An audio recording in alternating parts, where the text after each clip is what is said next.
Hello everyone, welcome to my classes primary learning with Kusum. अरे अरे, ये तो एक घर है। इसकी फोटो यहाँ कैसे आ गई? ओके, देखिए, ये घर है ना। घर के ऊपर ये ब्लू ब्लू से कलर में कुछ दिख रहा है ना। इन्हें हम बोलते हैं सोलर प्लेट्स। क्या बोलते हैं? Solar plates. ये प्लेट्स कैसे काम करती है? देखो, सन की एनर्जी आ रही है ना, सन से लाइट पड़ रही है इन प्लेट्स के ऊपर।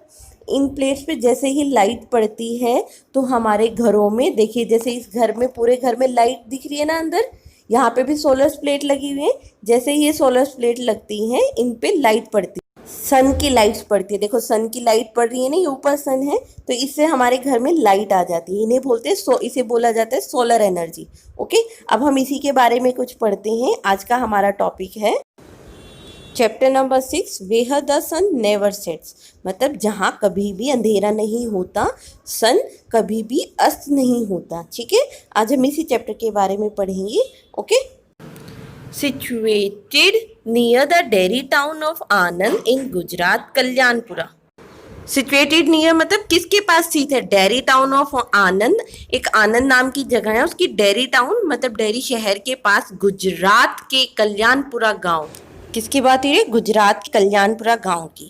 Was a tiny and ordinary village till a few year ago.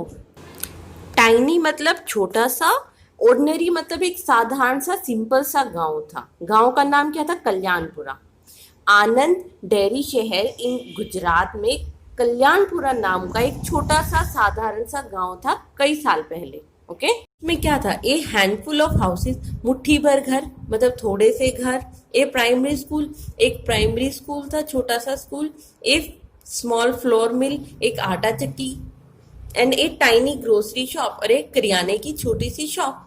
And A well, और एक कुआ।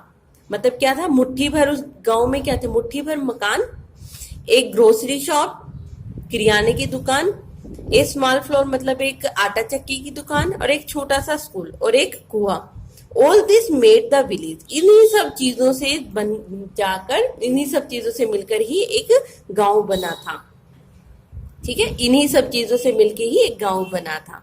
नो इलेक्ट्रिसिटी, उस गांव में कोई बिजली की व्यवस्था नहीं थी। नो स्ट्रीट लाइट्स, जो स्ट्रीट लाइट लगी होती है खंबे के ऊपर ऊंची सी, कोई वैसी भी कोई व्यवस्था नहीं थी। ना कोई स्ट्रीट लाइट थी। नो पोस्ट ऑफिस, ना कोई डाक खाना था जहां पर हम अपने लेटर पोस्ट करते हैं, ना कोई डाक खाना था। नो वाटर टैप्स, देखो हमारे वॉशरूम्स में वाटर टैप लगी होती है ना, उस गांव में वाटर टैप्स भी नहीं थी, मतलब टुंटियां भी नहीं थी। No doorstep bus service exist, और ना ही वहां पर कोई बस सर्विस थी। जैसे गांव के स्टॉपेज होते हैं ना, उस स्टॉपेज पे हर टाइम 15 मिनट में, 20 मिनट में, आधे घंटे में बसेज आती रहती हैं, छोटे छोटे आसपास के गांव के लिए या शहर के लिए। वैसे ही लेकिन उस गांव में तो कोई बस सर्विस भी नहीं थी, मतलब वहां पर कुछ भी नहीं अवेलेबल था। बट नॉट एनीमोर, लेकिन ये चीज ज्यादा टाइम तक नहीं चली। नाउ, अब Kalyanpura is an important landmark on the solar energy map of India. देखो, ये चीज पहले की थी कि काफी साल पहले ऐसा था, कल्याणपुरा में लाइट भी नहीं थी, कुछ भी सर्विस नहीं थी। नाउ, लेकिन अब कल्याणपुरा एक इम्पोर्टेंट, बहुत ही महत्वपूर्ण लैंडमार्क मतलब ऐतिहासिक स्थल माना जाता है आज के टाइम पे। On the solar energy map of India, India के मैप में, भारत के मैप में कल्याणपुरा एक ऐतिहासिक स्थल के नाम से जाना जाता है। क्यों? सोलर एनर्जी की वजह से। किस वजह से? सोलर एनर्जी की वजह से। ओके, नेक्स्ट देखिए। Rows of sun cells blinking the suns have change the character of this village. Blinking of suns मतलब सूरज का चमकना। रोज ऑफ सन सेल्स, ये देखो, ये क्या है? सोलर प्लेट्स, जो हमने स्टार्टिंग में फोटोज देखी थी ना, घर के ऊपर सोलर प्लेट्स लगाई हुई थी, ये वही है सोलर प्लेट्स। इस तरीके से लोगों ने वहां के अपनी छतों पर इस तरह की प्लेट्स लगा दी, लाइन में काफी सारी सन सेल्स लगाई।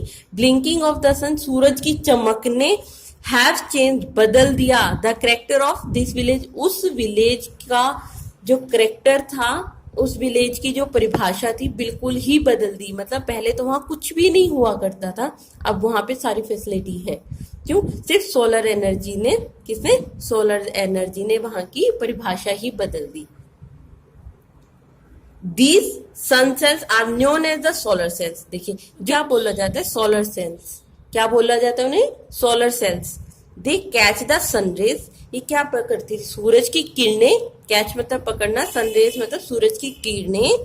फ्रॉम सनलाइट, सूरज की जब रोशनी होती है, ऐसे देखिए सूरज की लाइट इन प्लेट्स पर पड़ रही है ना, इससे क्या करेंगे, ये प्लेट सूरज की लाइट्स को, रोज किरणों को कैच कर रही हैं और लाइट पैदा कर रही हैं। ये सोलर सेल्स इनको कैच करती थी। यहाँ पे ये गोल गोल से देखो ये बने हुए ना, इनमें कैचिंग पावर होती है जो सूरज की किरणों को पकड़ती थी। जितना अच्छा सूरज निकल रहा होता है, जितना चमक के साथ सूरज निकल रहा होता है, ये सोलर सेल उतनी ही ज्यादा अच्छे से काम करती हैं। ओके, आगे देखिए। It can be said that this is the village where the sun shine even at the night. इन्हीं, अब देखिए जब सोलर सेल इतनी मतलब अच्छे से काम कर रही है, सूरज भी चमक रहा है, सूरज की किरणें मिलके वो बहुत अच्छे से काम कर रही है, तो हर घर घर में लाइट होगी। मैंने आपको बताया था ना, आज सोलर सेल्स का आज के टाइम पे भी यूज होता है। सोलर सेल्स का क्यों यूज होता है? घरों में लाइट करने के लिए, ट्यूबवेल चलाने के लिए, कुछ और इस तरीके से, मतलब बिजली के लिए सोलर सेल का यूज किया जाता है। सोलर सेल क्या बनाती हैं? बिजली बनाती हैं। अब देखिए, अब पूरे गांव में बिजली होगी। पहले तो यहाँ बिजली नहीं थी ना, लाइट नहीं थी बिल्कुल भी। अब पूरे गांव में लाइट ही लाइट होगी। तो अब क्या बोलने लगा, इसी वजह से it can be said that, इसी वजह से दिस इज द विलेज, ये वह गांव बन गया, where the sunshine even at the night, जहां पर सनशाइन मतलब सूरज चमकने लगा। कब? रात को भी सूरज चमकने लगा। Where the sun never set, मतलब जहां कभी अंधेरा नहीं होता, सूरज कभी अस्त होता ही नहीं। ओके, आई होप आपको समझ आ रहा है ना। Okay, very good. तो आज हम इतना ही करेंगे, बाकी का चैप्टर हम अगली क्लास में पढ़ेंगे। ओके, आप इतना अच्छे से रीड करना, 2 बार रीड करना, आपको समझ आ जाएगा। Okay okay, thank you everyone.